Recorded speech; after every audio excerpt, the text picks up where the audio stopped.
एकदा आपण हे कीर्तन संपूर्ण ऐका.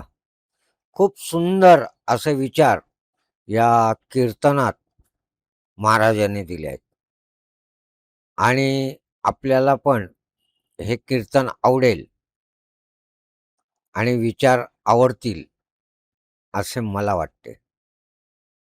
मित्रांनो, जर विचार आवडले, कीर्तन आवडलं तर व्हिडिओला लाईक, शेअर करून जास्तीत जास्त लोकांपर्यंत पाठवा आणि चॅनल अजून सबस्क्राईब केलं नसेल तर सबस्क्राईब करा. चला आता पाहू महाराजांचे विचार. ज्यांना फक्त पाला खाण्याचंच भाग्य प्राप्त झालं त्यांच्यासाठी भगवान परमेश्वरानं पुन्हा अवतार घेतला आणि पाल्याच्या ऐवजी त्यांना काय दिला? काला दिला. काला, बरोबर आहे ना?